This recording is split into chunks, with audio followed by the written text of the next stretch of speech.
a new game that came out on Game Pass. I cannot remember the name of it right now. But other than that, yeah, it's been a pretty chill time. Oh, Warhammer, because the new Immortal Empires DLC dropped, which was kind of nuts. Essentially, what they Mm. did was like make a map so that every Warhammer game 1 through 3, if you bought DLCs for those, you could play as those characters, and they're all on one big map. So it's just a bunch of war and like different factions and whatnot. It's pretty cool. And Midnight Fight came out, so I played that a little bit. Oh yeah, yeah. The game that The was made by Midnight like Fight one dude. Express. Yeah, yeah, yeah. The Yeah. Midnight Fight Express, bro. Oh, got you. Yeah, that's dope. That's dope. I know for me, I got a chance to play much games, but got the news late last night that I'm apparently gonna be in an Apex tourney tomorrow. So that's gonna be hilarious. You're gonna be in an Apex tourney? Yeah, that one. Yeah, that Apex tourney. That's gonna be funny as shit. Have fun. That's all I can say. I'm about to be sweating my life out. I'm about to be ratting like crazy, bro. But yeah, no, this week it's been cool, man. This is actually a fun note that I am watched. I pressed the record button like a minute ago, so they missed the first part of the intro. But this is episode 36 of No Cooldown Podcast, and you did not hear a double recording if you watched the live version. Don't worry about that, man. I'm ThatManTripp. I'm here with WenEazy, of course, and you better rate this podcast 5 stars, 5 stars, 5 stars. But in terms of just the week, yeah, man, games I've been kind of light on. But yeah, I've been looking at more FIFA stuff just because it's like next month. You had that whole thing about the FIFA soundtracks, and that just put me back in the tunnel. So like I literally just went back and listened to all the soundtracks. I was like, you know what?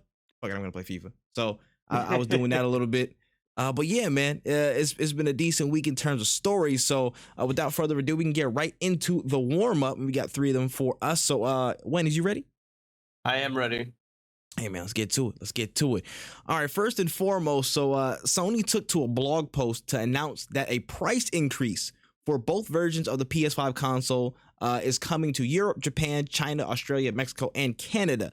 Now, Sony cited inflation and adverse currency trends as reasoning behind changing prices in the mentioned markets, but the American market will not be getting any price change whatsoever. So I mean, what's going on, man? So it's a little bit you know what I'm saying, what is it? They moving trife? Yeah, they moving trife. But that's beside the point. How you feel, Wen?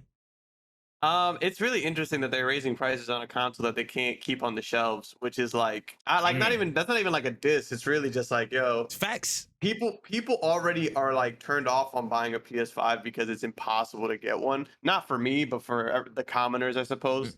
But it's just like it's tough because it's like now that like they're like, yo, we're increasing the prices. I'm sure a lot of people were like, I've been trying to get one forever. I haven't had the luck to. Now they're increasing the prices. Man, I'm off this. I'm gonna just get an Xbox. That might be what happens with some people. Yeah, man. This is crazy because I'm like, okay. After this news came out, literally Microsoft and Nintendo were like, we're not raising our prices, bro. Y'all good. So this makes Sony it makes them look even worse. This is, I ain't gonna lie, this is a little bit vile, bro. You passing on more of the burden onto the customer like that? Like, I know, like, okay, you said, it's global supply chain issues. You said all these different things, currency trends. It's affecting us too, motherfucker. We consumers. Like, what are you talking about, bruh? So we're experiencing a brunt in a different form just as much as you are. But then you decide to bump these prices for all these different people in all these different markets, and now we're looking at you sideways, like, bro, like you didn't even have to do that. You could have just slowed down production or whatever and just found something on the back end to find some more profit off of. But no. You raise the price in almost every other market except for where the Xbox is giving y'all hell in the United States. And then, you think that would offset certain costs. You think that would offset certain things. But I'm like, it's kind of low, bro. I'm not going to lie. A lot of these moves from Sony over the past few weeks have just been like, they getting real low, man. They getting low to the earth for some of these, man. It's just very, very interesting to see how they operate. And it's a little bit of a sour taste, man. It's like, what's the word, man? It's arrogance. I feel like it's a bit of arrogance from the brand. It's like, yo, I mean, we compete in America, so we'll not raise the price here. But I mean, they not touching this nowhere else. We're gonna bump these prices on these motherfuckers. They still gonna buy it, so whatever. And they kind of press on with their week, man. It's wild. It's wild to see it. It is. It's interesting because it's like I love my PlayStation, but I can see a lot of people making the switch now because of their lack of speed, also their lack of like services like Game Pass, and now Discord's also coming to Xbox. That was gonna be a huge thing for PlayStation, but now it's gonna be everywhere. So it's like I don't know, man. PlayStation, I feel like it's kind of thinking that it's way bigger than it might actually be. I'm telling you, son. I'm just like, it's a lot of brand arrogance, bro, that we've seen in years past, bro. And I feel like, again, Sony and Nintendo have been big perpetrators of this concept, especially, you know what I'm saying, with the unwillingness to do cross-platform games at some point in time. Remember, that was a big point of contention. Certain collaborations, like just in general in years past, were just laughed off because, you know, Xbox wasn't big enough, apparently, you know, to kind of be considered in their range, I guess. Nintendo did that shit a lot, and I feel like in some regards they still continue to do that shit. It's like certain business practices, just, I feel like it's from a pure source of, listen, we're us, and we feel like we the shit. Nobody can touch us, so we gonna raise these prices how we feel like. You know what I'm saying? It's not gonna be unreasonable, but it's gonna be a price rise on you, and y'all still gonna buy it. It's still gonna sell like hotcakes.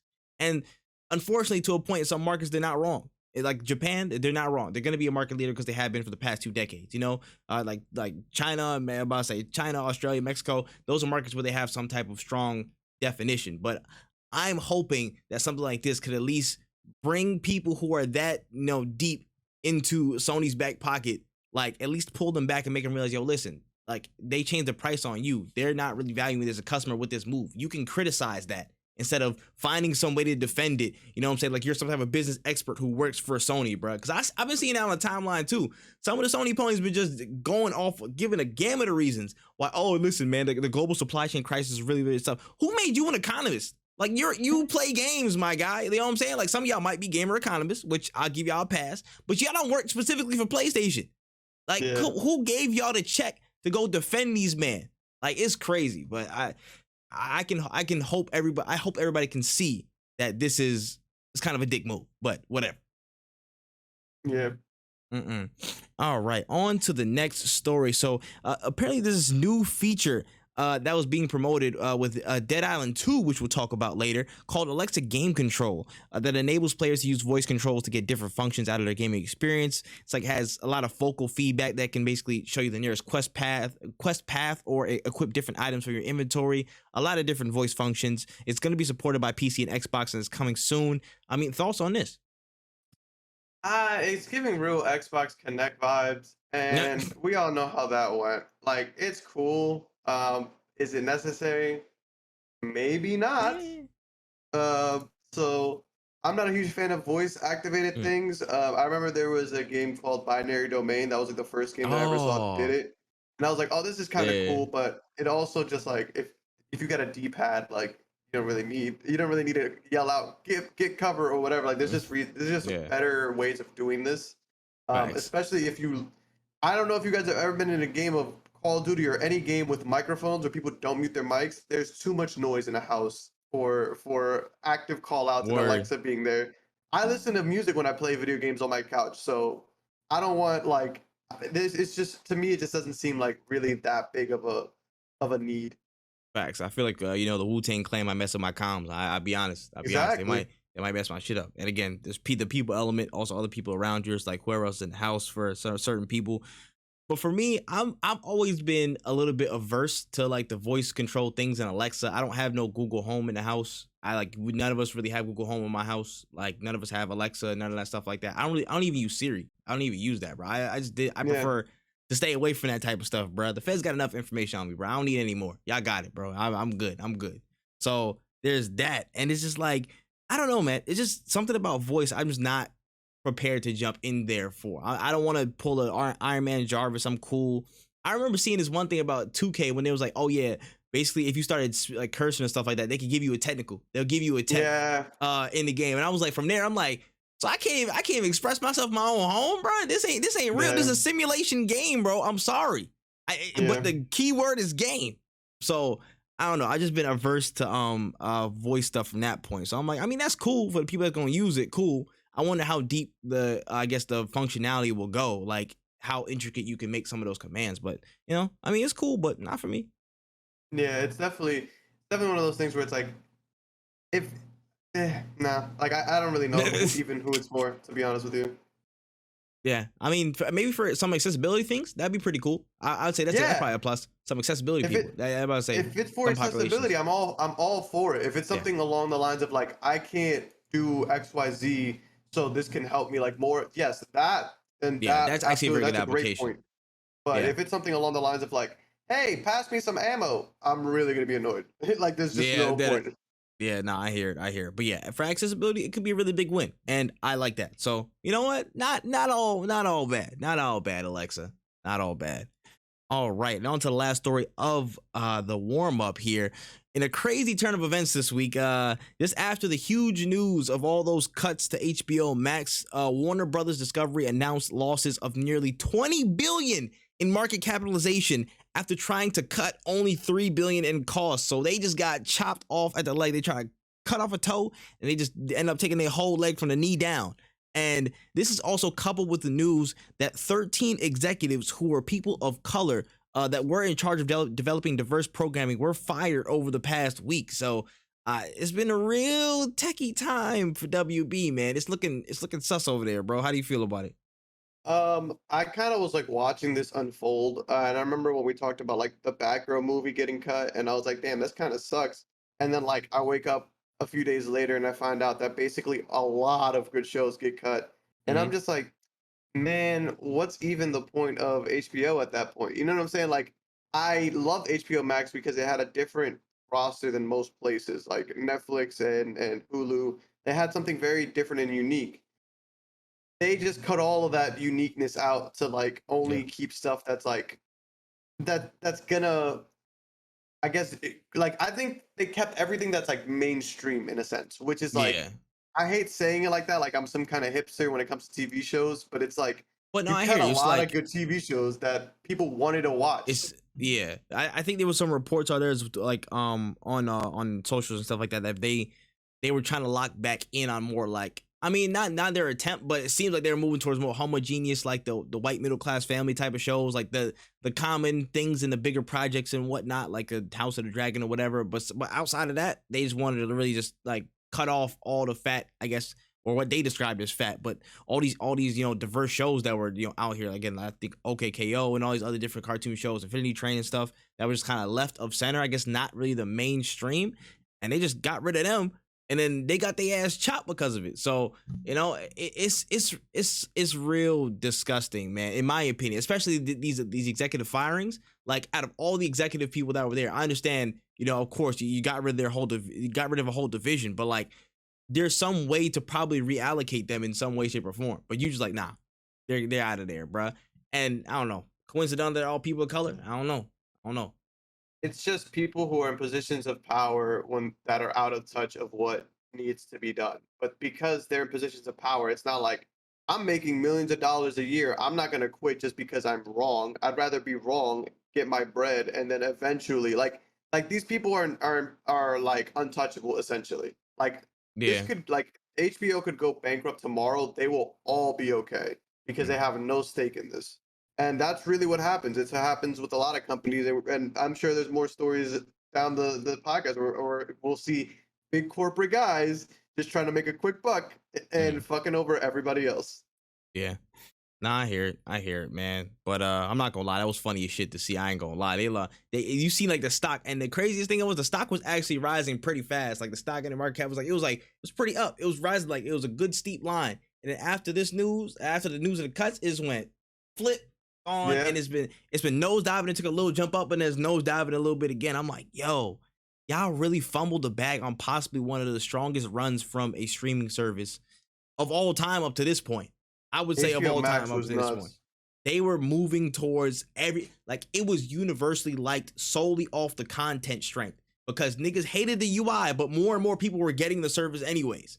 Because people didn't like the UI, some of the connectivity and there's like the actual service issues, they were still present. They were fixing them, but off the strength of the content catalog alone, people were like, "Yo, this probably is the best product out right now." They was putting that Yeah, up there, and y'all kind of ruined that a little bit. Y'all kind of yeah, ruined it. You know what I'm saying? Just to put out some mid-pack shows and save some money. You know what I'm saying? That's wild. You probably would have you literally would have earned more of that money back if you like didn't do anything. If you kept everything where it was. yeah. But whatever, man. Ain't my money. That's all I'm saying, bro. I'm not getting it back. All right, on to the main stories from this week, and let's get the elephant out the room first and foremost.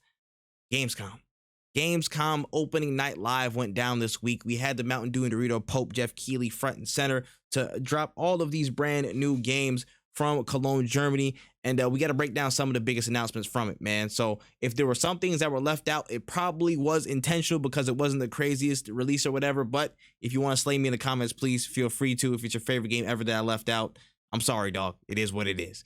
But let's run through some of these announcements, and let's start with Everywhere. So Everywhere was a new multi-world game experience that was revealed. It apparently blurs the lines between reality and the digital world, seeming like a sort of online type of story. It's being developed by Build the Rocket Boy, and it was interesting, man. It showed a lot of different tidbits, a lot of different game elements, like platforming, shooting. Platforming, third-person shooting, racing, and then it kind of cut to a more real-life segment, and it showed literally the guy from Mafia 3, the main actor. He was apparently going to be a protagonist in there. So, I mean, what do you think about Everywhere? It looks interesting. The thing is, like, I just don't know exactly what it is. I like teaser trailers because it gets you excited for things. I need that gameplay trailer to really be able to say I'm putting money down on this, or I'm just gonna pass. Yeah. But it did look interesting, I will say that. The most interesting point to me was that they said 2023 release. They said next year. So I'm like, they may have stuff ready to go. There apparently is going to be a beta at the end of this year. I need to sign up and see what that's about. At the end of this year? Yeah, exactly. And I'm like, how deep is Everywhere actually going to be? How much of everything is Everywhere going to have? That's my big question, because they saw the whole little, the different environments, say you had like a desert biome, volcano biome and stuff like that. You had the shooting mechanics, racing mechanics, hub worlds where everybody can interact. They're trying to make it like, kind of Robloxy in a sense, where it's like, a hub world where there's so much stuff packed in it, but then they actually have a story above it. I don't know how they're going to balance all of this, but it's going to be interesting to see how they really mesh kind of those two concepts. I mean, honestly, looking at it, it's like two different games in and of itself. You're going to have that narrative with the Mafia 3 actor, and then you have the actual, the world of itself, the world of Everywhere, the digital world you flow into. Like, it's interesting, man. It's interesting, but I'm hoping this game actually, turns out to be as chock full of features as it was touted to be. And we'll find out some more information. But I mean, I think that was a small W. I think it's a lowercase W for what it might offer. Yeah, I think it's going to be interesting. Yeah, 100%. All right, moving on to Dune Awakening. So we talked a little bit about it last week before the official drop was here, but we now know and confirmed that it is a new open world survival MMO from Funcom, which is the team behind Conan Exiles. Again, coming, I believe. We did not get any release date for it, but again, it's going to be set in the Dune world, on the world of Arrakis. How do you feel about that? I'm not huge into licensed games, and I haven't seen the movie yet, so I'm very iffy.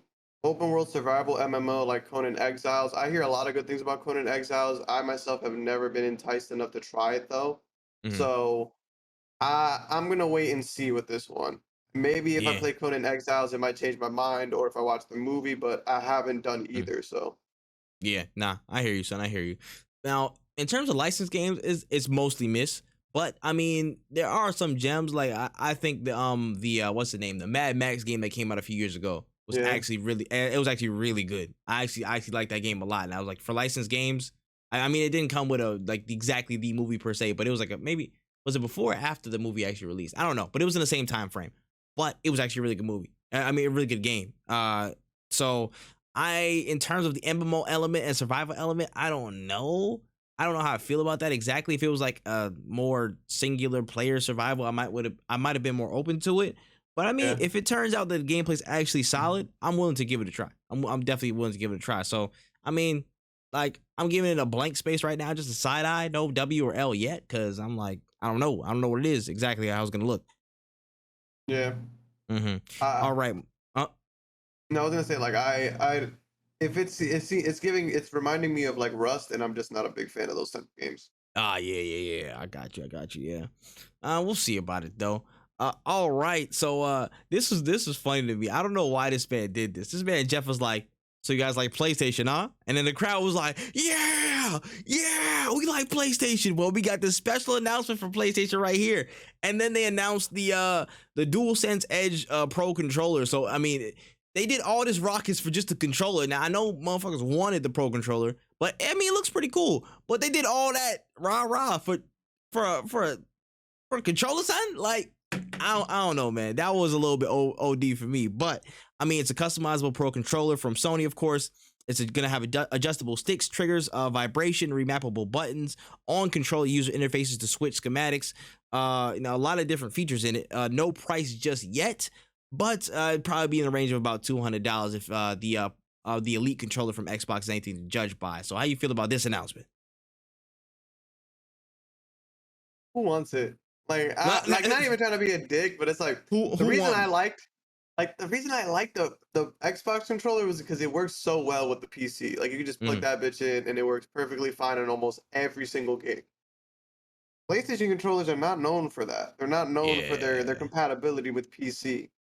And I don't, like, no disrespect to the console heads, but like, I don't know what game you're playing on PlayStation that you need to have a Pro controller on, that you're playing at that level. You know, like, I don't know anybody who's playing Apex at the level where they're like, I need the Pro controller so I can play it on my PlayStation 5. Like, I don't know, man. I feel like that's just where you start getting into a PC territory. And again, if you're gonna start playing games on PC, you might as well just get an Xbox controller because it works with everything on the PC. That's really what shoots PlayStation controllers in the foot, is that like they're just not compatible. And the thing is, I'm saying this as I have a piece like a PlayStation controller plugged in, but like I needed a program to get it to run on certain things. Like, it's just, I love PlayStation, but again, their exclusivity and their like snobbiness just kind of really shoots them in the foot, because I would like to use this, but I know that if I spend $200 on a controller, I'm gonna just get an Xbox Elite controller because it works with everything.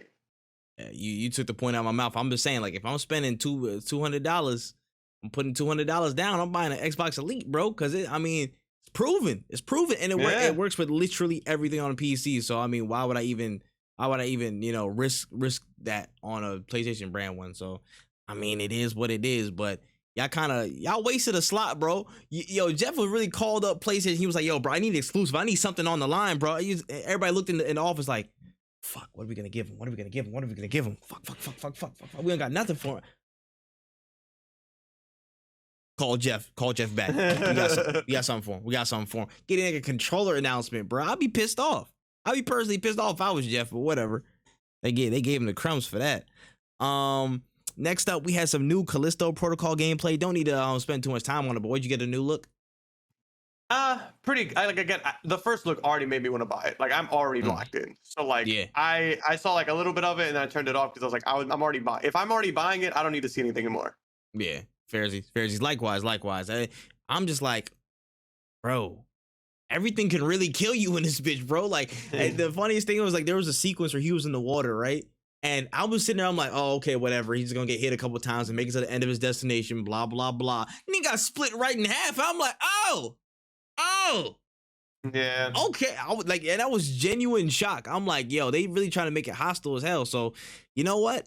That's one of these games I'm actually consider it on the horror tip, bro. I actually consider getting it because I haven't dipped in that bag a long time, but it actually looks like a good balance between like the action parts and then the horror parts, which I like personally. I don't like like you say all the time, I don't like me being defenseless. I like me actually having my stuff in elements, and then if horror hits me, cool. But if I can shoot at it, I'm gonna shoot at it. Yeah, and that's what's really drawing me towards this game, is that it feels very much like it, because if I die to something, I'm gonna at least know that I had a chance to fight back, and that's on me. But if I die to something in Outlast, it's like, what was I gonna do with all I got is a camera. Facts. What am I supposed to do? Yeah, like, I said, throw a battery at this motherfucker. You know what I'm saying? Hold that, like. Yeah, bro, I hear you. But yeah, for me, again, nothing new. So I can't really rate this in terms of the Gamescom Opening Night Live quality. But Callisto Protocol still look really good. All right, we got a CGI trailer for the sequel to Lords of the Fallen, just called The Lords of the Fallen. So more Souls-like gameplay with an OP main character incoming. How'd you feel about that CGI? I think I said this in the chat. Yeah, I think CGI is like the biggest catfish of video games. CGI trailers are just literally, they should just be proofs of concept. Like they should just be Yeah. like, hey, what do you guys think if we made a game like this, instead of being like, this is what the game is gonna be, because it's never that. They need to get, what's it called, Neve Schreiber from Catfish on that joint. You need to get a nigga from Exactly. He's like, listen, we're here to announce a brand new game. Like, yeah, we know what this is, bro. We know what this is. Get Come Neve on up now. there. Yeah, bro. We saw some new gameplay for Hogwarts Legacy, showing some underground catacombs, a bit more of the context of the story, access to kind of ancient, I guess, forbidden spells and whatnot. Looked really, really interesting. Thoughts on that one? I mean, you already know what I'm gonna say. Definitely not buying it, because it's again, like, yo, it sucks, bro. It really. I was at Barnes and Noble the other day, and there was a whole Harry Potter section, and I'm like, damn. Too bad I'll never read any of those books. Like, it's just like, it sucks. But I'm so conflicted, bro. I'm not gonna lie, it hurts, bro, because I'm like, as a person who was kind of a Harry Potter fan, this is the game that everybody's wanted. You know what I'm saying? Yeah. Like, this is really one of them ones, bro. Yeah. But now I'm like, it's so fucking shitty. It's tough. I'm good, bro. Like, allegedly, I might have to acquire it by other means. So if you see me playing it, just know, mind your business. mind your business. Facts, mind your business. But I still think the new gameplay is a W. The context is still a major L. So that's just me. All right. We had a kind of a shock, I guess, a jump surprise. I didn't know exactly what it was until it came up. But new Tales from the Borderlands kind of flashed onto the screen. Randy Pitchford was there to announce a brand new story, new characters. I think the setting's going to be placed on Promethea during those corporate wars with Maliwan and all those other corporations. The game's going to come out October 21st. What did you make of new Tales from the Borderlands? Bro, I've been asking for this story for like a long ass time. Ever since I heard about the backstory. If you're tapped into the backstory, you've heard about Maliwan, you've heard about these big ass corporation battles. And I honestly wanted an entire game to, like, I wanted Borderlands 2 to be based in that era, or like, because when I heard pre-sequel, I didn't know anything about pre-sequel. I was like, oh, this might actually be in that era, and it kind of was, but not really. Like, I wanted to be back then, way back in the day. I'm excited. I will try my hand at it. I have so many Telltale games that I gotta beat before I touch this, though. I've already beaten the other one. This was actually one of the few Telltale games that I actually played all the way through. Was the first Borderlands one. And that one was really, really good. I thought at first it was gonna suck. Fire. It was actually done pretty well. Like, it was really good. It was fire, bro. It was fire, man. I'm telling you, that's why I'm actually really excited for this one. Like, they set such a good precedent with the first, and then they're bringing Telltale, the Telltale team back. A lot of those devs and a lot of those people to kind of work on this story. So I think it's going to be in good hands, and we're probably going to see cameos from people in some capacity. So it'll be a really fun experience. I think this is a really big W, man. Listen, Telltale is like creeping their way back, bro. So when this come through, cool. What's it called? When Wolf Among Us 2 drop, it's a wrap. It's done. It's like they about to really be back up here. So it's nice to see. Yeah. All right. Next up, we had a new trailer for Sonic Frontiers. A little bit of the story was involved this time. Showed off a couple of different tracks. So you know, some of the different characters, the main enemy that you might be fighting. Thoughts on this?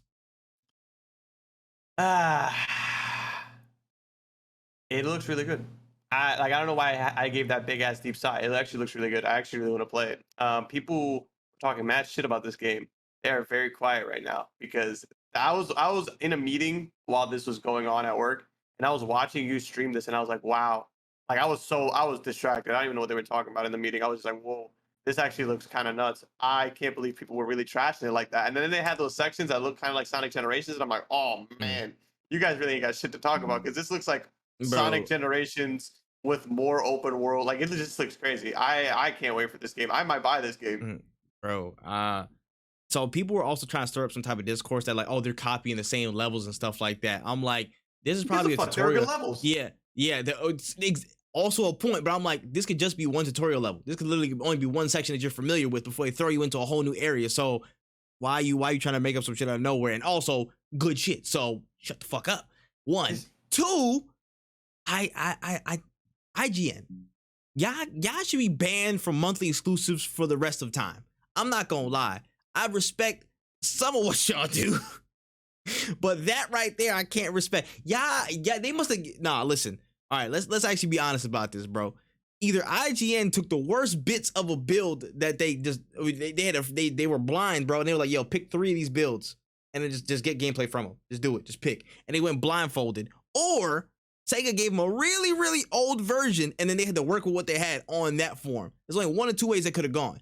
But the first depiction of Sonic Frontiers was not the best first step. And I feel like that's why everybody started to overhate it, because it wasn't as fleshed out yet. You know what I'm saying? But again, like we said, it probably could have just been a build issue where it was an older build and you got a little bit less of the, you know, the full picture of the world and more just the bare bones gameplay of what it's based on, the foundation. So that Sonic Frontiers trailer was looking great. It was actually looking great. And a lot of people turning their heads like, hey man, this is fire, just like we said, right guys? Nah, shut your ass up, bruh. Because you was hating just not but a month ago before this trailer even came out. So I really hope it does continue on this trend. It shows more good gameplay. We've been seeing, you know, story bits from the Gamescom floor as well. Saw some cameos, saw some good levels and movement, man. So I think this is a W, man. Finally, it's portrayed in light where I think it's showing more of its actual potential, and you know, coming out this year. So hopefully we'll get a good account of it come November. Yeah, it's something that I wish IGN maybe they should have clarified it very much at the beginning. Like, this is a very, very, very, very early build of the game. Where like this is an IGN exclusive very early. Like they didn't portray it in the best way. Staple that to whoever interview it. Staple it to their forehead and then put them in the camera frame right here. This is an early build. Just put that right there, bruh. Like they should have very, very much made that crystal clear. But yeah, it is what it is, man. We're gonna get the run back anyways, bro. We caught some people with their pants down. They was hating, but look at them now. Yeah.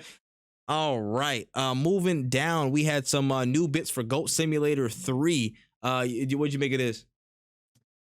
I mean, like, it's Goat Simulator. You're either gonna buy it or you're not. Or you're either gonna play it on Game Pass or you're not. I played Goat Simulator 1 because I got it for free on Xbox, on Xbox Gold for like a little bit. And I was like, yo, it's actually kind of fun. I ain't gonna lie. And I ended up wasting like 3 hours playing that game. Yeah, it looks like a fun game. And I remember coming back to it a little bit again, but I didn't play. I didn't play for a while. But like having that in a multiplayer sense, I'm down to run that. I'm down to play that. I'm not gonna lie. It actually looks like a really, really fun game. I will give it its just due.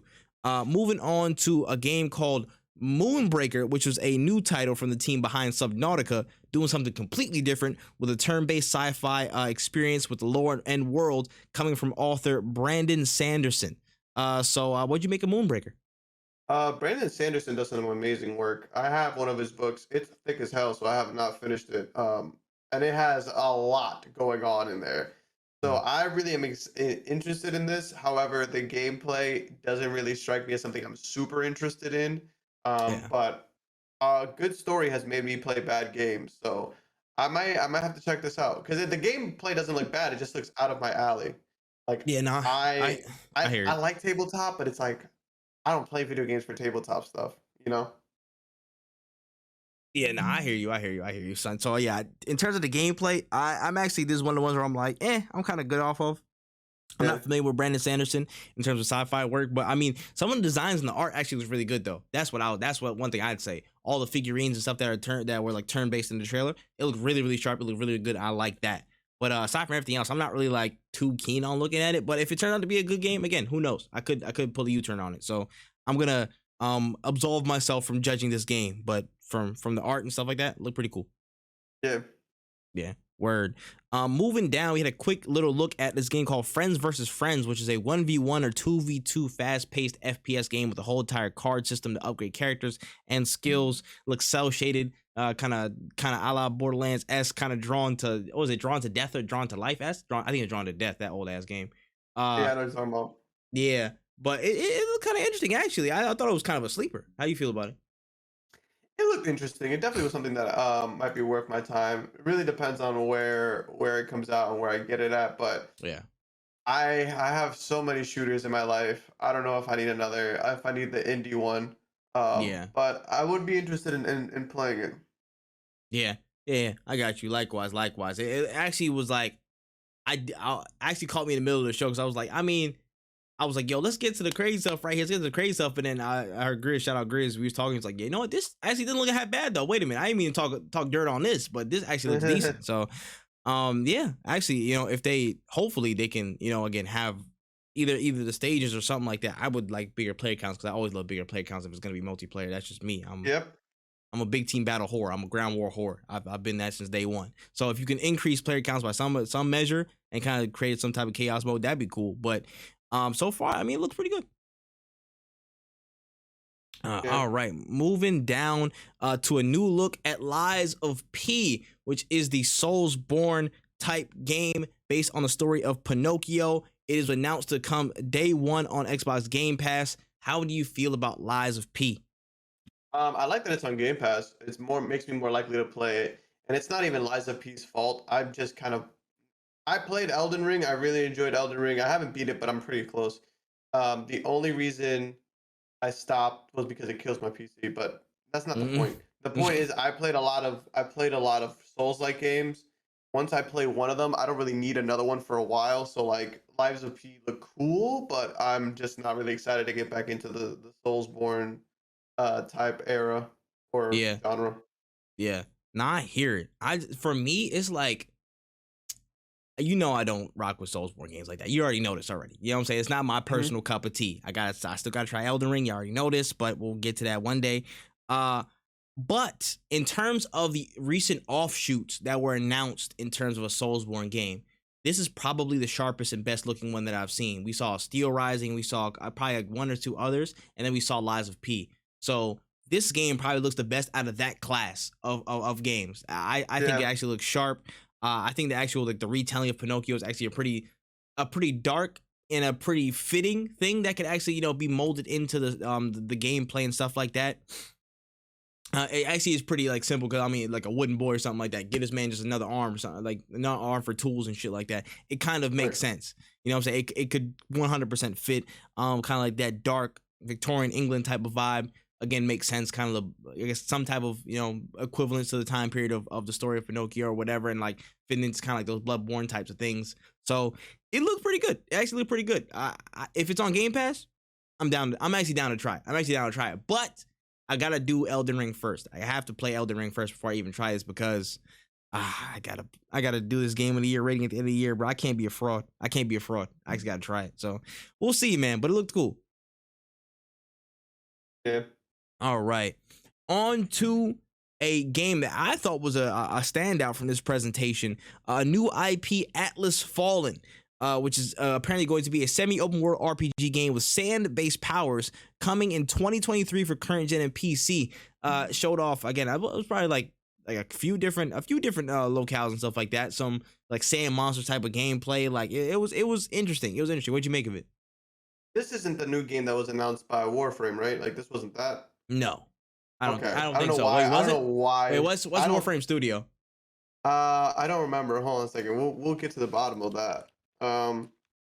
But it looked cool. It definitely. How do I put it? It looked really nice, but again, it's a CGI trailer. Like Yeah, what but is there was some gameplay in there. There was some gameplay snippets like towards the end of like how it looked in. It looked like it was in engine. It looked like it was in engine. Let me see what Warframe. Let me see. Hold on. Oh.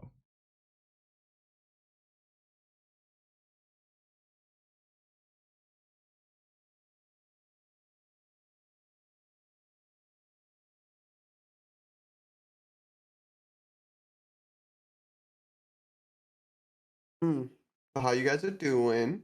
Oh, there he is. Oh, what's up? We're live. I Yeah, go. we're live. We're not dead. All right, we're good. We're back. We're back. We're back. Wait, what was I saying? Oh yeah. It looked really good, I think, or something like that. Yeah. So I would kind of judge it based off of a bit more the end of gameplay snippets like that we saw, like again towards that last little bit, like he was like two of them were sliding on sand, like kind of going off in a certain direction for one way, and then they saw another different environment that looked really, really vast. Like I am very interested to see that part. Flashy combos, a lot of different stuff, and honestly, it could be co-op. It could be co-op with the two players. It could be. So if it is, I'm down for that. I'm down for that to happen. For me, this is definitely a standout of this presentation, though. 100%. It looked really good. And again, since I had that little snippet of gameplay, I'm gonna give it some more leeway. So, No facts. Also, that this game is not that at all. I don't know why this. When I saw the guy in the mask, I thought of Warframe. The new Warframe game is called Soulframe, so I don't know why I thought that this was Oh, that. This is a completely different got game. you. Um, but it does look good. I gotta see it in person though. Like I gotta see Mm, gameplay. yeah. Nah, I hear. Yeah, you gotta get the full thing for it. But for me, I will kind of give it a little bit of an extra nod. I'm not gonna lie. I was personally, it was one of two games. I was personally like, yeah.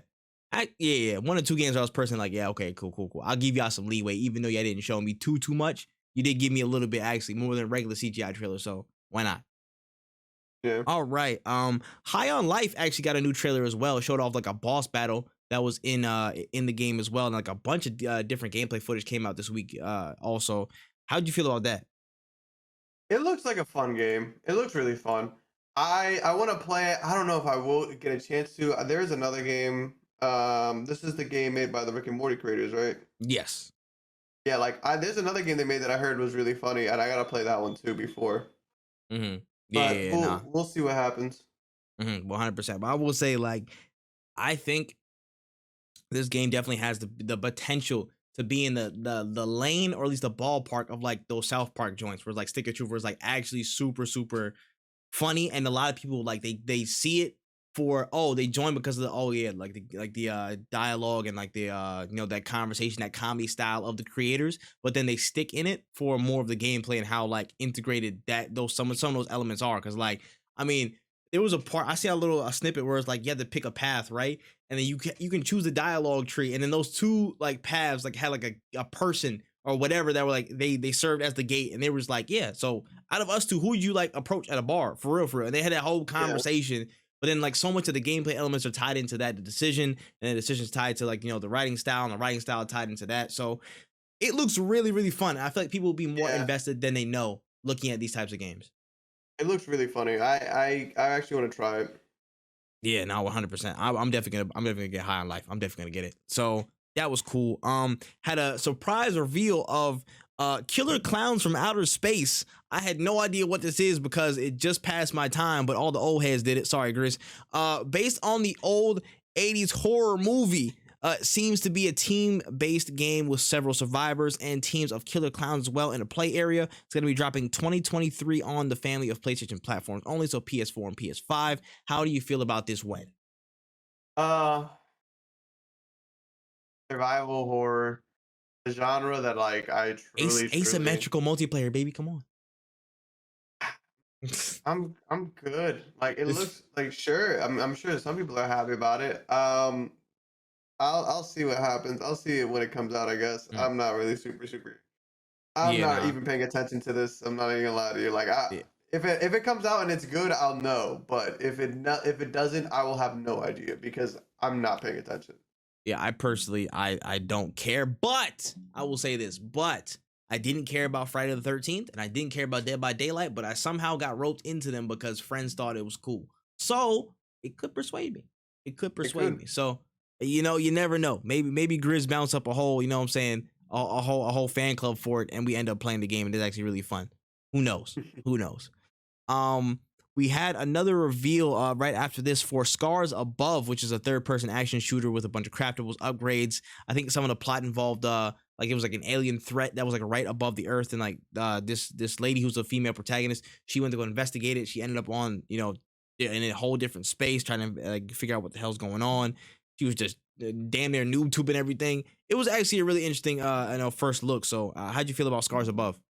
It looked interesting. It was that sci-fi. I like craftable shit, but Mm, again, I don't know. I don't know what it was about it that I was just kind of like, okay, this is cool, but mm. like Yeah.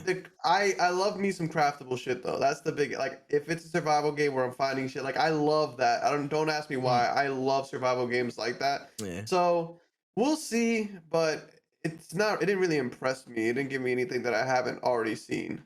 Yeah, nah, I hear you. I hear you, son. It's like I don't know why I just immediately thought of Returnal, but I thought of Returnal with less movement, so it is what it is. So I'm like, Yeah, yeah, it doesn't I'm a have lead that that be. same vibe You though. know what I'm saying? Like, we're gonna do an independent study on how all of these games with similar themes just come out at the same like point in time, roughly, bro. Within the same 3-year span, we saw like like 5 female space protagonists or something like that. We're gonna see like 18 different horror space games come out in this next like 12 months. Like we're gonna do a study on this. We're gonna do a study on this 100%, bro. We're gonna get published in like some type of publication, bro. I'm about to say some type of science magazine, somewhere.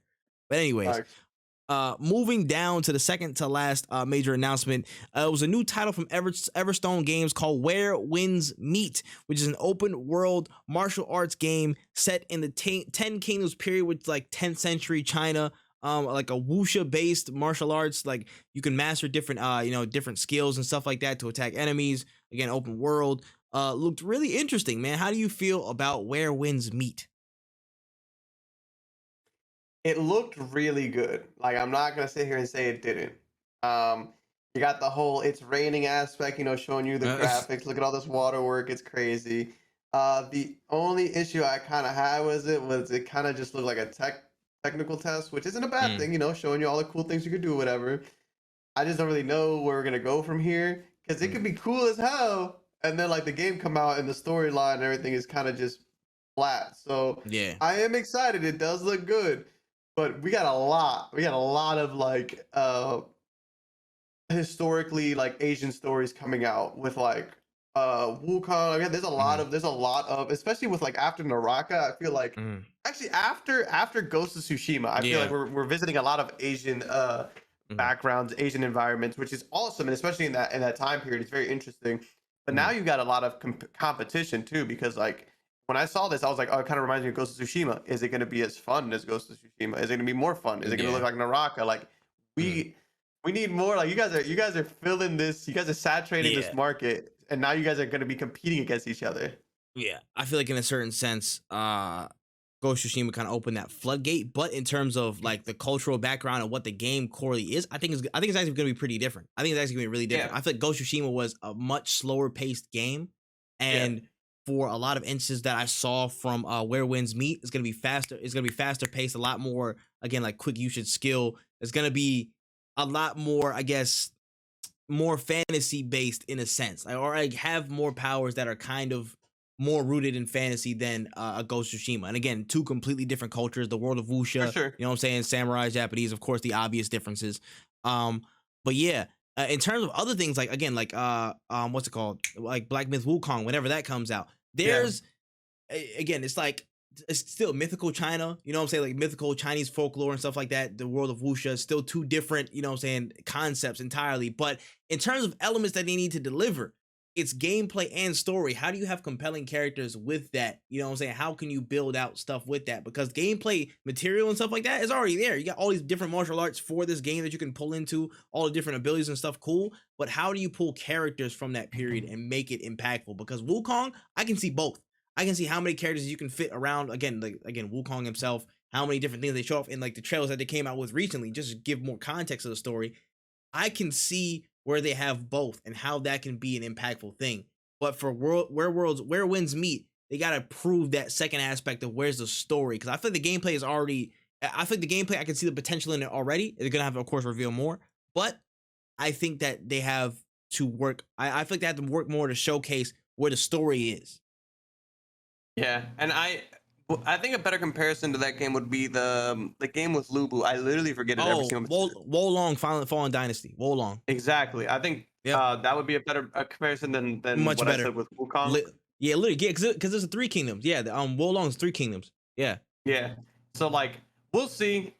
There is room for all of these games. The issue I have is like when we release all these games in close proximity to one another, and then they don't sell, and then we think, oh, it's the whole genre doesn't sell. It's like, no, it's because you try to saturate the market with all of them. Yeah, I'm excited. It looks good. It looks really good, but I like all things. Everything looks good when we first see it. We gotta see if it'll stand the test of time. Hey, listen, I'm not gonna lie. I'm a whore for this type of thing. So I mean, I'm the more the merrier for me personally. But for the general market, I can't say it. But me, give me 3, give me more. I'll take it. You know what I'm saying? Don't take that out of context, please. Relax. Games. All right. Damn. I definitely gonna go back and clip that. But for the last announcement that was major from the about to say Gamescom Opening Night Live. I really should have bet $1 on this, man, because Dead Island 2 is back. Dead Island 2 returned with 2 trailers. The major co-op zombie franchise has fully returned to show off a new and improved look of Los Angeles, where you're going to be different locales in there. Showed off some of the new characters as well. This Lenny Kravitz looking dude was kind of whooping ass. I'm not gonna lie, he was chilling in the apartment, and then he just kind of went and did his own thing. A bunch of different characters, again, looked really gritty, adultish type of delivery, and some of the lines, stuff like that. Some of the characters actually look pretty interesting. How do you feel about all of Dead Island 2? Dead Island 2, I straight up thought was not ever coming out. I'm completely wrong about that, and I acknowledge that I was wrong about that. Should have bet a goddamn $1, man. I should have. No, you should have. You would have had that $1. But we all make mistakes, don't we? So I think it'll be cool. I don't know, man. Like I remember playing the first not the first Dead Island, but Dead Island 2. Yeah. No, this is Dead Island 2. Which Yeah, one did the I play? Riptide. The middle one? That's Yeah. I think all I remember was like me and my boy were playing it. I had this dude whose whole ability was throwing knives, and I was like, this is actually a pretty sick game. Yeah. And then like we never got back into it for whatever reason. But the games were sick. Like we wanted more Dead Island, but I think when we got into Dead Island, it was already a dated game. Like the game was already too old. And I thought that I really didn't think it was coming out. So I'm excited that this is actually gonna make a debut. Really, like I just want to play it. Actually, this is probably one of the few games. Every game on here, I'm like, okay, this looks good, but with conditions. This is one of the ones where I'm like, you know what? I'll take a leap of faith and say that this game is going to be pretty sick. Yeah. Now, this is the thing for me. Of course, I'm going to want to play it because Dead Island was actually a super huge part at some points during its run on the Xbox days. I was playing with my friends and stuff like that. We played Dead Island literally like all the time. They mentioned 6 playable characters. There are 6 playable characters that you can choose from, and that's cool. And of course, it's a natively co-op experience. If they can actually push the tempo on their player count and make 6 playable characters in a session, they can put 6 playable characters in one session and actually raise it beyond the normal standard 4. I think this can actually differentiate itself and be a longer standing game than some of the zombie ones that we've seen in the recent times. A la, Back 4 Blood, a la whatever you want to say. But I feel like there needs to be something at its core that's different, that really sets itself apart from a Dying Light, from that's the other one, a Dying Light 2, Back 4 Blood, all that stuff. It needs to have a big feature that they show, like, hey, listen, we're Dead Island, but we're really, we can do something to change it up, something that's immediately noticeable to the eye and be like, oh, people want to get into it, man. Because at the end of the day, I feel like Dead Island 2 is a casual experience. It really is a casual experience. You hop in with friends, you drop kick zombies, you have a good time. That's really the crux of it. I feel like they're definitely leaning into it more with this one in terms of the writing, how certain people would deliver from what I saw in the trailer. And of course, like, some of those moments, like, what I'm saying, it's going to be Dead Island. It's that at its core, and I feel like they amped it up this time from what I saw so far in the trailer and the gameplay. But I feel like mechanically, like at its core, the gameplay loop, there needs to be one thing that people look to off rip. And oh yeah, it's a whole new, it's a damn near different game. It's something that actually fits, I feel like, the standards of this generation. And I feel like one thing where nobody has truly, I guess, managed to keep and hold on to in a co-op sense, in that co-op lane, is like an added player count. Because how many times we sit in a call like growth people and stuff like that, it'd be me, you, Negus, Charles. I'm about to say me, you, Negus, Charles. I'm about to say like 5 to 6 people at a time. You know what I'm saying? Like Ace, like hella people. It'd be like 6 to 8 people. And like, if we decide to play a game, like it's only fairly multiplayer. You can't really play co-op joints with that. You know what I'm saying? You have to really cut down on the number. So if they can push the tempo on that, I think it will be a much more well-received game in terms of that delivery. So I completely agree with you that the only up to 4 player model just doesn't really work well as much as one would think. And the reason I say this is because like in my Discord usually if all of my friends who we usually play together are on, that's 5 of us minimum. If Charles pulls up and then we're at 6. I remember at one point we were trying to play a survival game, but every single survival game we try to play, it had a max of 4 characters on at one time. I think Valheim you can do up to 10 if you have like a server. Like you had to like create these. You had to. There's only very specific games that will allow you Yeah. to do up to 6, 7, or up Yeah. to 10. And then there's extra steps in that, right, for half the time. Yeah, You see it? and it's tough. So it's one of those things where it's like I completely agree with you. The issue is in execution. Yeah. And that's just because, like, let's say we had Back for Blood with 6 people. That game is a completely different game now because there's way Mm, more firepower. So you're gonna need way more zombies or way stronger zombies, mm, and that's really where it's gonna come down to. I think it's possible, and I completely think that you're absolutely right. They need to do something different than the 4v4 killing zombies because that's what Back for Blood did. And look at Back for Blood now, where mm, it's August. That game came out in October. I don't think I had that game installed past February, to be quite mm, frank. I don't think many people played that game past January. Like mm, it was a great game, but it just didn't really do anything different outside of like the card system. Like if you're gonna be coming into the zombie killing co-op space, this is an already saturated market that's kind of already died. Not died, but it's not many people are looking for it. mm. You gotta do something, you gotta do something different. And I think 6 people having a hard ass time fighting zombies is way more fun than 4 people just mowing down zombies, you know. So I think that you're absolutely right. Yeah, we'll see about it. We'll see about it. But yeah, really quickly, just to rate the overall show for Gamescom and how we see it fits in terms of presentations. Yeah. I think personally, honestly, I like Gamescom a lot. I wish I was there. I wish I could have just Mm, went to Gamescom. But facts. Germany flights are show floor, expensive. yeah, their show floor is actually looking really dope though. Their show floor is actually like looking really fire.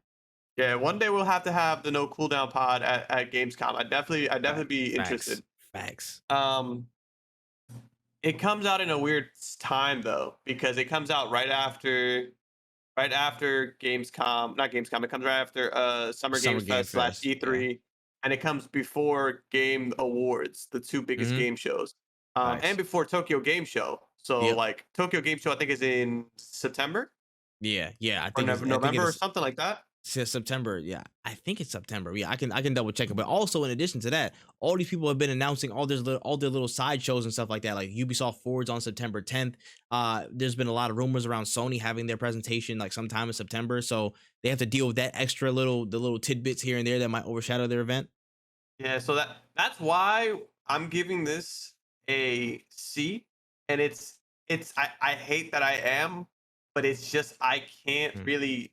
All of these games that were announced were either games that I already knew about or games that their announcements just didn't wow me because they weren't necessarily ready. Um, I think C plus B minus because it's just tough. You just had mm, E3, so it's like the big stuff isn't gonna be here because if they're really gonna if it's a huge announcement, they're gonna wait for the Game Awards. Or they're gonna if it's a Japanese big announcement, they're gonna wait for the Tokyo Game Show. Like mm. it's a tough sell, but I think Yeah. that a lot of the games that were announced here are really interesting. They're really cool. Dead Island being here is actually nuts because again, Mm. that game is like that's like one of those like gamer moments. That this is like Facts. a game that who only people who've been playing games for so long know about and are excited for because they saw it the first time years ago. Mhm. Um, but it's just like there's just things here that I already knew about or just didn't really wow me. Yeah. Not here. And I agree. I actually give it like a straight plain C. Honestly, there were some things Yeah. that, again, I feel like really were good and interesting surprises everywhere. I'm actually interested to see. Let me see. Let me see. Yeah, everywhere. Friends versus Friends. Um, Let me see. And Where Winds Meet and Dead Island 2. They were those were the new titles that really wowed me. Like, oh shoot, I'm actually gonna tap in and actually take a look at you guys. Other ones I was like, either we've seen gameplay of before, but I was like, whatever. You know what I'm saying? Other ones again, playing up announcements. Oh yeah, Borderlands, the new Tales. New Tales was 5. Yeah. Actually, 5 that I mentioned seeing. And then the rest of them were just like either we've seen it before or I'm not really interested. I'm like, whatever. More often than not, it wasn't there, but mostly the fact that there was existing titles that we already saw more stuff from, which is like a little bit more of the same in a sense in terms of reveals. Got to give it kind of a bog standard C. But you know what Yeah. I'm saying? It's still a fairly enjoyable show. I feel like it wasn't a complete, you know what I'm saying? It wasn't a waste of time. Actually, it was not a waste of time. You know what I'm saying? But I don't think in terms of this year's shows and this year's reveals, it's gonna be a top dog. I don't think so. Especially with this Game Awards. I really dread rating other performances and other showcases next to Game Awards this year, because Game Awards, they gonna have some heat, and I know they're saving some ridiculous stuff because of how all this stuff has been delayed and all stuff that just Jeff just doesn't want to share because he's being an absolute fiend. Like I know this year's Game Awards is gonna be nasty. I'm saying this now. I swear to God, if I don't get Death Stranding 2 at the Game Awards, Oh. it's gonna fucking explode. I'm gonna be so mad. Listen, Kojima gonna announce his new thing on Apple Podcasts, bro. He gonna announce it on Apple Podcasts next. If I get another video of Kojima sitting in his office talking about some "I'm hard at work," I'm just gonna start sending that to my job anytime they ask me for anything. I'm gonna be like, "I'm hard at work with those files. I will send them to you eventually." They gonna send that to HR, bro. They can interpret that wrong. Yeah, chill, boy. Yeah, chill, son. Wow, Oh man. my God. But yeah, no, I hear you, son. I hear you, man. But anyways, moving on to the next section that we like to call the trailer trove, man. Talking about more watchable media and nerd culture amongst that format. We got 3 stories, and first and foremost, got a little bit more details on the BioShock film. So we talked a little bit about it in a previous pod episode, but more details have come through via the official Netflix Twitter account, as Francis Lawrence, who was the director behind I Am Legend, The Hunger Games Catching Fire, and a few more movies, is set to direct, and Michael Green, who actually penned the script for Logan, Blade Runner 2049, and American Gods, he's set to write this BioShock film as well. So how do we feel about these additions to the production team? Actually looks pretty solid. I don't really want to sit here and be like, I don't really like comparing credentials to people, because one of the biggest like jumps was the director for Lord of the Rings, the first one. Yeah, he was doing like weird Peter shit Jackson? before. Yeah. He was doing weird shit before Lord of the Rings, and then Lord of the Rings blew him up. So like, I don't really care too much about what they did beforehand, because sometimes motherfuckers be cooking, but we don't really even know that they get cooked. But this looks like a really good roster. Like, I think this is a solid, like, just those 2 off the bat. I think it's in a good place. Really, all just depends on like a lot of things, though. Because like, there's movies that look like they're gonna be kind of interesting, and then they get destroyed by Warner Brothers. You know, so like, that's really like, sometimes you think you have a great concept, and then your main character wants to go on a fucking crime spree across the entire continental United States. Like, it's just, there's things you can't account for. So I think that they're a great start. We'll see where this goes from here. Facts. We'll see. But I do think that's actually a big boost to get Michael Green, because again, I'm as soon as I think of Logan, Blade Runner 2049, and huge. American Gods, that's a track record. I know you don't want to compare nothing, but that's a track record. That's something, that's quality throughout that man's resume. So I'm like, that's a very, very good sign for BioShock. So again, for people that have played BioShock, you know the plot, you know like how the intricacies of it, the twists of it, and stuff like that. So for having that best translation, seems like a good guy to get on the job for it. So 1000%. I can see aspects of each of those in BioShock. 100%. So yeah, it's just that's a very, very, very astute, hire to bring him in onto the project. And I like the look of that, bro. I like the look of that. So we'll see about it, man. But actually, a good sign from a video game movie. That's crazy. Yeah. We ain't got one of those a little bit. All right. Possibly on to less of a good sign. You want to say something, bro? No, I was just gonna say, you're talking about the Gravity Rush movie. Yeah, I get into it before we go. You were gonna say something else about it, or oh no, I was just gonna say, like, I don't want to count my chickens before they hatch. That's my biggest thing. Is like, this looks like a great start. True. Very, very true. Very true. BioShock, we're gonna take your time. Would you kindly take your time? On to the second story. PlayStation have put in the order officially for a Gravity Rush movie, with Anna Mastro and Emily Jerome set to direct and write the movie respectively. I think they're younger directors. I forgot what other show that the two were a part of, or they were part of stuff separately, but whatever. It may be important to note, though, that the studio behind Gravity Rush is not even here anymore, and they've been dissolved at this point, and Sony was just like, let's just revive the IP. We'll see what happens. So, they kind of got the point and click, and it's Gravity Rush's turn to be a Sony movie. How do you feel about this one? I actually really love Gravity Rush. It's a game that I haven't beaten, but it's so fucking good. It's such a weird game, but it's such an amazing concept, and the game is actually is so beautiful. the art style, all the things about it. My biggest concern is, are we going live action? Because you could go live action with this movie. Because again, it's not like Yeah. we need anything crazy, crazy. Um, are we doing like a CGI anime movie? Like, there's just a lot of questions that I have. But I'm actually kind of excited for this because I really enjoy Gravity Rush. I don't think it gets enough love. Like, I haven't. I've only played literally all you need to do with Gravity Rush. If you play a demo of one or two, play a demo of either of the games, you're gonna understand the concept and be like, wow, this is actually kind of fun. Yeah. It's really interesting. I cannot because wait. it was on the Vita. It's because it was on the Vita. Yeah, and they put it on the PlayStation. Like, now I have it on my PS5 actually. It's on PlayStation. I can't recommend you try that shit out enough because it's actually kind of gas. Yeah, I about to say it started from that undervalued platform, and I about to say, and I guess it didn't get the love it deserved from that point. But yeah, I mean, my thing is, it's not necessarily the movie itself. I think Gravity Rush actually is a fairly good film. I think it'd actually be a pretty fun movie. But yeah, Sony just picking shit. You know what I'm saying? They do not care. Let's put the name in a hat.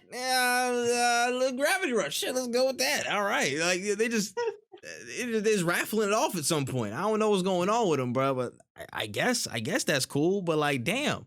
I don't know the strategy. I don't know the strategy behind how they pick their movies. Are they just picking whatever, I guess, resonates with certain audiences the best? It could be a few things. It could just be like, yo, we can easily adapt this to a script, or it could be like, what do we own the most rights to? Like, what is the easiest thing we can? What is in our wheelhouse? What is in our book bag, so to speak? Got it. That might be what it is, but again, we won't know until we don't know because we're not in those rooms. So unless they want to bring us into one of those board meetings where they make these decisions, I'll pick it out the hat. I'll do that. I'll be the guy. Listen, like, when he decided it's gonna be Banjo Kazooie, it's like, you don't even own those rights. Hey, we're gonna make it work. Listen, don't worry about that shit. We'll work on it. Nah, son, I'm not gonna lie. I listen. I'm not gonna lie. I would love to be in those meetings just to wait. My only sole purpose would be in that meeting to sit down and wait for somebody to say some stupid shit like, hey, we should talk to Square Enix and get Kingdom Hearts for a movie. Shut the fuck up. Who's that? Who's that? Who's that?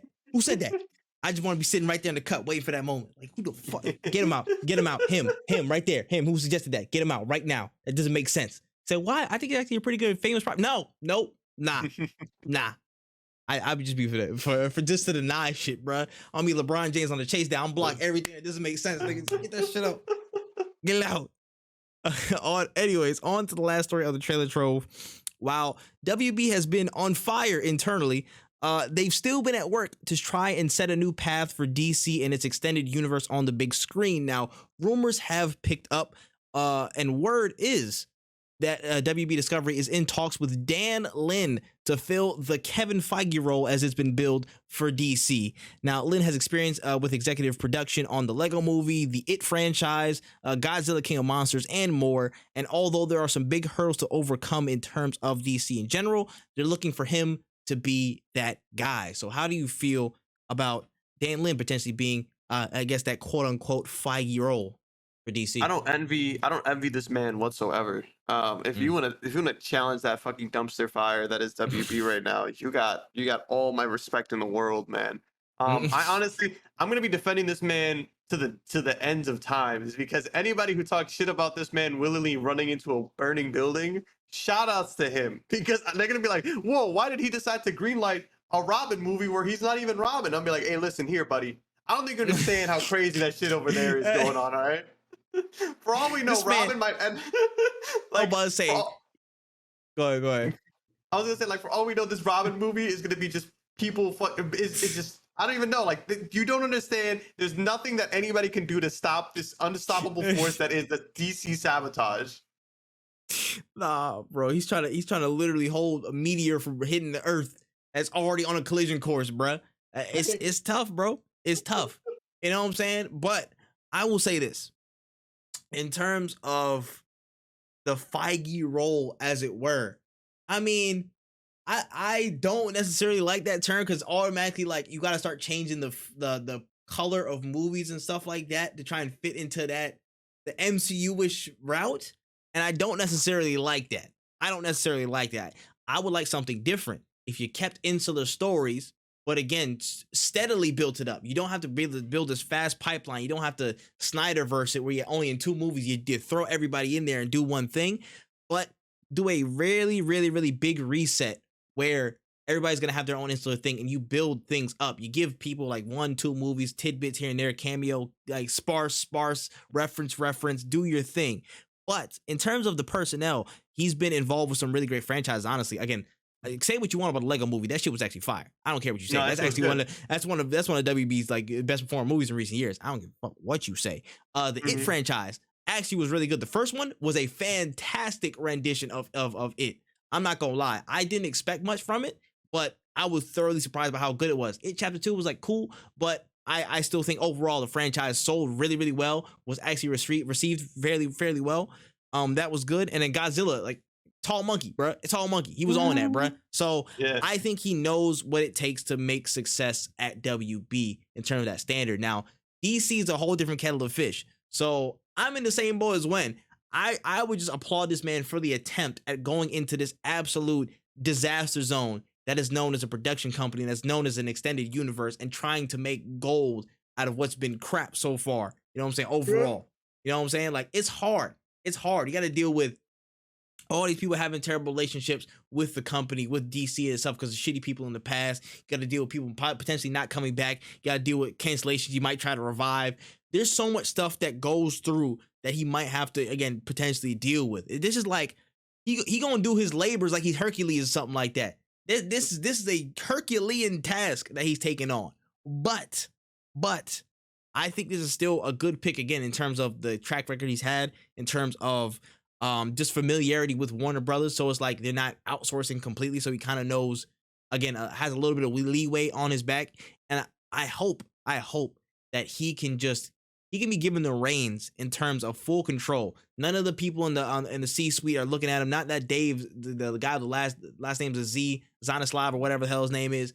He has no control over that. Give him the reins to his area. Let him work. I will say that for anybody coming into that role, but him specifically, I feel like it's an easier time to give him that because he has experience with WB Discovery. He already has that track record as an executive producer. So hopefully, he has a good go of it, man, because shit, they in a bad way, bro. They down bad right now. They down terrible. Oh my Horrendous. gosh. We'll see. All right, on to the last few main stories of the show today. Bungie had their big Destiny 2 showcase, and it showed off a lot of new stuff coming up for D2, including the new trailer for Lightfall that's launching February 28th, 2023. A new subclass in Strand, the addition of grappling hooks for all 3 classes, Fireteam Finder coming in 2023, in-game loadouts and mod managers within Lightfall, the introduction of Destiny 2 into the Epic Game Store, which includes a Fortnite x Destiny cross collab. So Destiny will get 3 classic Fortnite skins for each of the 3 classes, and Fortnite will get Commander Zavala, Akora Ray, that's supposed to be a comma there, and Exo Stranger as skins, Javelin 4 as a new section on the map, and an Investigate emote in addition to custom cosmetics within each character set. Destiny 2 x Fall Guys is also coming as a collaboration cosmetically, and an announcement to not sunset any expansions in the future. So past expansions will be staying. I believe there's also some type of free period on Epic Game Store where you can get Destiny 2 and try all the season pass content for free right now. So if you're on Destiny, go get that while it's hot. Wen, how you feeling about this? Yo, I'm sick and tired of fucking Destiny. Here's why. I really like. I don't think you guys understand. I mean, I fucking sound like me. Just I love Destiny 2. I really enjoy Destiny like so fucking much. You have no idea. I used to like think about fan fiction for this shit. I thoroughly enjoyed Destiny 2. What I really shoots this game in the fucking foot is the bullshit ass monetization system that they've been using forever. And what I mean by that is that they never wanted to do monthly subscriptions, which like pros and cons. The problem that I had with it is that Destiny, I will throw $60 at an expansion or however much money. Let's say it's 40. Let's say let me not over exaggerate. Let's say it's $40 for an expansion. The raid that has the good guns, not the raid, the dungeon that will have the good guns is in a season pass that I gotta pay $15 extra for. Like, there's just every time that there's something I want to do in Destiny, I find out that it's behind a paywall that I cannot access. If you miss seasons, the only way to go back and buy the content for that season to do those activities would be to buy like the deluxe edition of the expansion. Mhm. I had that issue when it came with Lightfall, where you're able to use the darkness powers, and I was like, oh, this is a cool mode. I want to get into that. And they're like, oh, this was in season whatever. And I was like, well, how do I buy that season? Because the seasons are only like 10, 15 bucks at the most. I missed the season, so now I gotta buy the whole deluxe edition. This was on Game Pass. Game Pass gave you all the expansions for free, but because they didn't let me own the expansion, they just gave it to me. If I wanted to buy the deluxe edition of Lightfall, it was 60 bucks. I'm not doing that for one game mode. And the fact that we keep bouncing around because it was on Xbox, now PlayStation owns it, now it's on Epic. I truthfully don't want to spend $1 because I bought that Bungie 30th anniversary edition bullshit on Xbox, and now the game isn't even on Xbox. So I don't know where they want me to go. Can y'all please direct me? I need a breakdown of what to buy and how to buy it and when to buy it. Like, it just doesn't make any goddamn sense. Destiny, please. And don't even get me started. Now they're like, wow, guess what? We're not sunsetting things. Destiny, you're telling me you're gonna let me keep the things that I paid for? What a concept! What a fucking thank you, Destiny Lords. I can't believe it. I thought that I lost things that I paid for. I appreciate you. God damn. I have no further comments. That's all I got, bro. I don't play that bullshit. That's me. I don't play that. I don't play that shit, bro. Destiny was cool until you had to start paying for shit excessively, and I was like, yeah, I'm cool, bro. The moon ain't that fun to me. The moon ain't that fun to me. And that was Destiny 1. It got out of hand. Like, even like those expansions to me, I understand why people didn't want to pay for XYZ. I got it. I fully understood. I knew that I was like kind of not in the wrong, but I was like, I like it. I'll pay for it. Whatever. When seasons came out, I was like, okay, this is a good way of not having to make me pay monthly. All right, cool. I respect it. Once things started getting sunset and like locked behind things, if I missed the timeline to buy it, I remember I got Panda into Destiny. I told her it was a free game we played. I thought that we were able to play the game modes and just not get the good rewards if you didn't pay for it. Because they were like, yo, we brought in a new dungeon. It's a new game mode for you to play. I was like, babe, just get to this level. Help me and Justin get this Galahorn or whatever. I want to show you what a dungeon looks like. I want to show you what this, before you buy it, like before you spend money on this game, I want you to play the mode so that I can convince you to spend money on this game. To show you. Yeah. And we got to the point, we got her to the level to jump in there. And they're like, oh, she doesn't own it, so she can't play the dungeons. And I'm like, we're not even asking for the rewards. We're just asking to let her in to play this shit. Facts. You know what I'm saying? Like, and what's the point of a free to play game if you can't play the shit if you can't play it for free? Like, it just sounds like it's not free to play. It's like free to play parts. You're not wrong, bro. You're not wrong. And I didn't play that shit, bro. And I didn't play that shit. That's all I'm saying. I ain't played. Did I play Destiny 2? I probably played it for like good 5-10 minutes, and I left it. So it is what it is, bro. I'm not paying no excessive money for that shit, bro. If I'm paying 60, I'm paying 60. If you got a DLC like months later, cool. But don't confuse me with the timelines, bro. Don't confuse me. I'm about to say I'm shaky on finances as it is, bro. I'll accidentally spend the whole pack for it. I'm like, nah, son. We gonna keep it low key. But you explained that beautifully. I appreciate that. On to the next story. We got Knockout City dropping a brand new collab with Teenage Mutant Ninja Turtles, dropping a new set of cosmetics with mutants, a new map, and of course the skins for each of the Teenage Mutant Ninja Turtles themselves is coming August 30th. How do you feel about this? I also completely forgot they were a free game now. Yeah, I always say that the biggest, like, I like Knockout City. The biggest downfall for Knockout City's popularity was just how easy the skill, like how low the skill floor was. Because of its being a lock-on system. So I have literally no interest in going back to Knockout City because I reached, I didn't want to say I reached the upper levels, the upper echelons, those top whatever, but I grinded rank on stream pretty heavily, and then it got to a point where I realized that rank just became a guessing game because we know I was good at catching, they were good at catching. It became fake outs, and it's but even fake outs, you know that it's not going to hit you. So it literally just became frame traps. It became me and my teammate. If you have one other person, you can just throw the ball at the right intervals, and you could not stop it. Like a throw, toss, pass. It's literally like when I let my ball go, Tripp, you throw yours. Like when I say one, two, three, Yeah. go, you throw it, and I'm gonna throw Automatic it right hit. after because Yeah. he's gonna catch it, but he can't He catch can't two at catch the the other same one. time. Yeah. That's what it became, and that's where it dropped off. Now, if I had an aim, if I had more movement, like then it's a different game completely. But this is cool for people who still play Knockout City. I'm happy that people are still playing this game because it's a really, really good concept. It's just not really for me. Yeah, nah, I hear it. I hear it, son. The collab is Team Mutant Ninja Turtles. That's just always gonna be fire. I don't give a fuck what nobody Oh, says. facts. Well, beast. Beast. Mm-hmm. Turtles in the half shell. Turtle power. You already know that. The new map actually looks really, really cool. Like at some point, like the sewer levels rise and like you have to kind of like scatter from the middle section of the map. That looked pretty cool.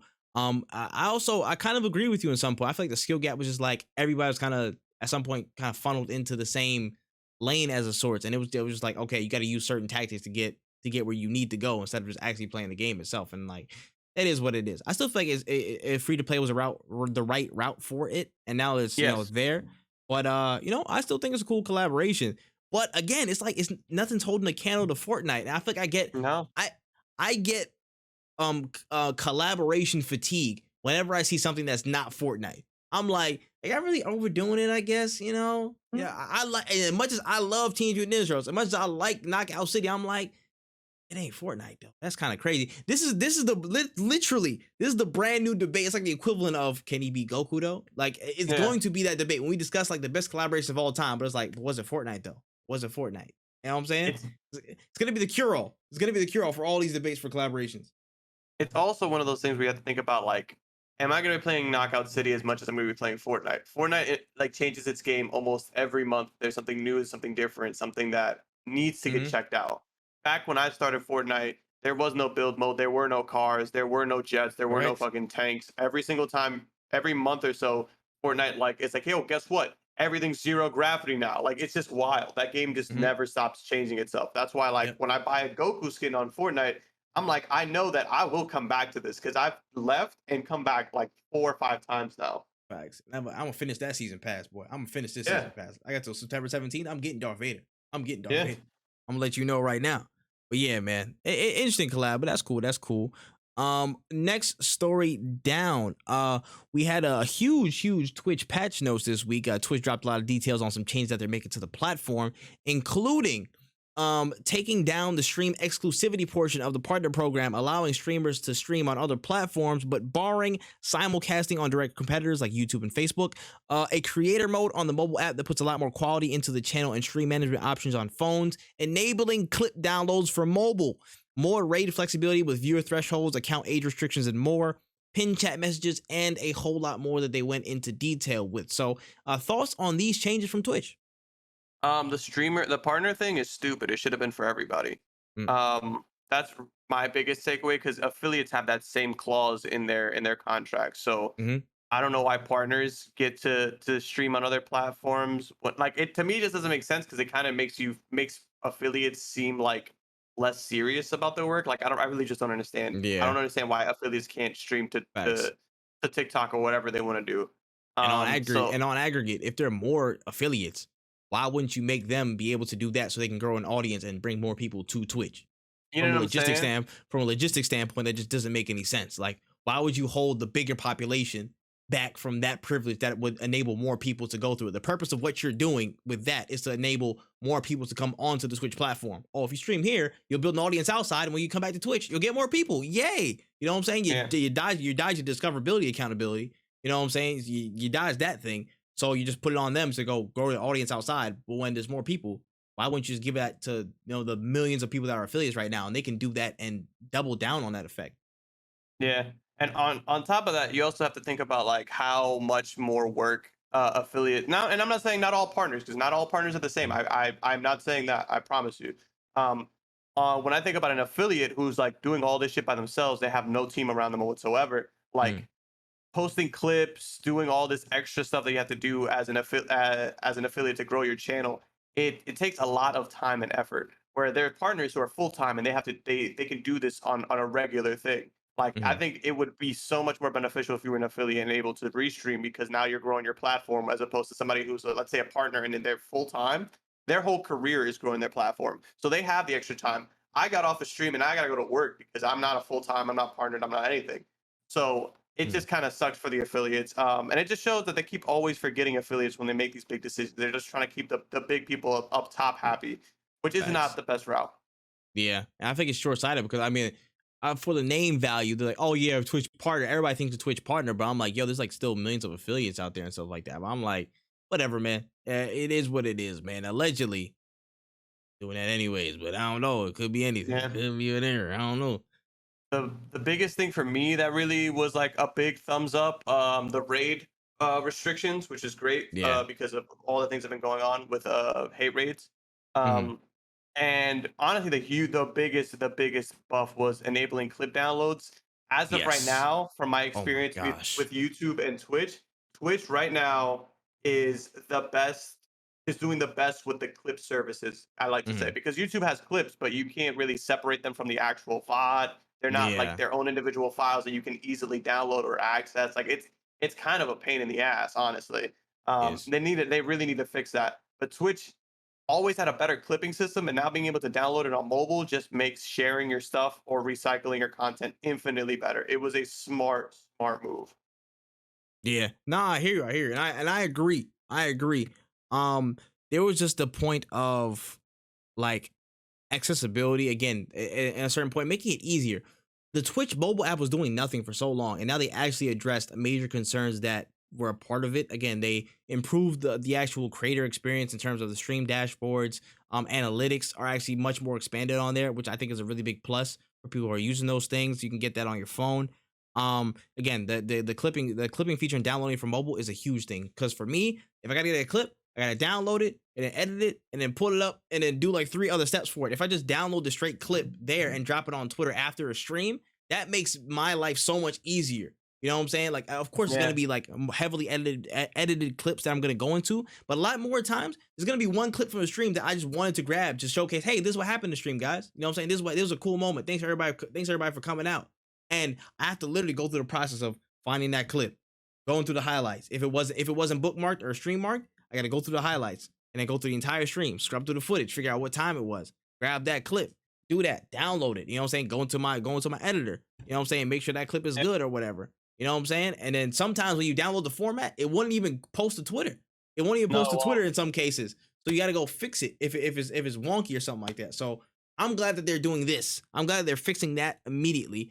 So that's a really big thing. And again, I say not hate raids, but raids as well. Raid restrictions, I think is also really good. I think the account age thing is a huge plus that people should be looking into because again, just for more safety, I feel like that's something that's really important. And again, the viewer thresholds thing, I can understand it for like some, I guess the larger creators who don't want to get like, I mean, I kind of don't understand it, but it is what it is.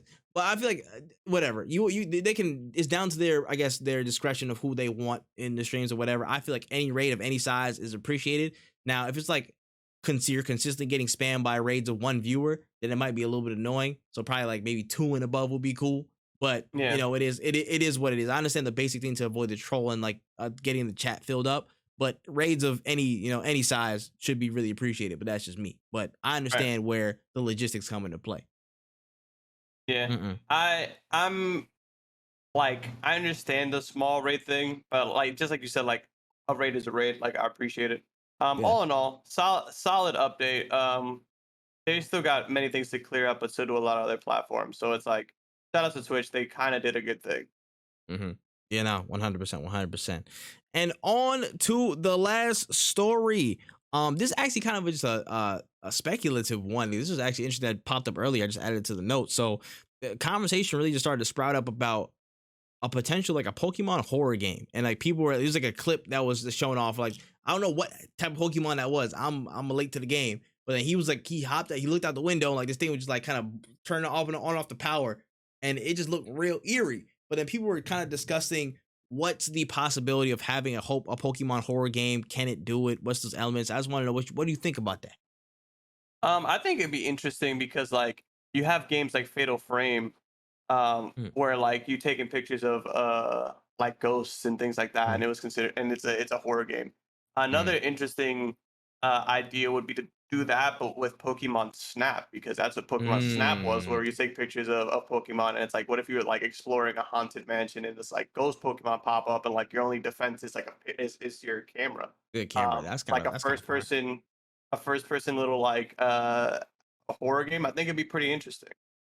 Yeah, 100%. I'm like, I feel like this conversation fails to mention that they damn near did a horror story type thing with the entire like land of Lavender Town, bro. If y'all remember Lavender Yeah, Town, y'all know that's a huge ass eerie place, bro. The music and all that was just the like it was the most off-putting shit ever. And then the like the spirit of the dead the Marowak mother and stuff like that in the building, like that's a whole, you could literally copy paste that into some type of Unreal Engine 5 form, and then that's your game right there. That's your horror game. Like 100%. You yeah, just climb the tower and then you're good. So I think it's very, very possible. You know what? It's crazy how Pokemon has so many different applications. I know from years past, people were like, yo, Pokemon could really be like a really good mobile, man. It'd be a really dope mobile. Boom. Pokemon Unite yeah. just pops up. The Pokemon MMO, I believe there's something out there. I think Mac was talking about it a lot. The MMO stuff. Like people were talking about in the past how that would be a dope MMO. Like Pokemon Pokemon actually has Fighters. so many, yeah, Pokemon Fighters as well. Like there's so many different uses, applications, and just ways Pokemon can be, can be showcased. It's dope. It's actually really, really dope. I'm not gonna lie, son. Like I would love it, bro. Put Hitmonlee and Hitmonchan in a type of what's it called, sleeping dogs ass game, and we just go through tag team and just beat the shit out of people on the streets. I'm with that. I'm with that. You That's know what I'm funny. saying? We just spitballing ideas out here at this point, but I think that's dope. I think that's dope. All right, yeah. I was about to say, with that being said, that's all the notes I got on the show list today, man. Anything we might have missed? Anything we might have forgot? Not that I can really think of. The only thing was EA was supposedly going to get bought by Amazon, but there's too many conflicting stories of that. Like, Yeah, the same people on the document. I forgot. I think it was Bloomberg. They were like, "Yeah, nah, we don't trust these niggas. They didn't do this on our watch. They did this without our yeah, jurisdiction. We don't know." So again, be careful, y'all. They trying to jump the gun on certain stuff, but I know they were like shopping the idea around. But yeah, it's tough, bro. But we'll see what happens. I think there could be some smoke to it. Them shopping it around though. EA could definitely be looking to sell something if the right buyer comes along. for sure. Yeah, 100%.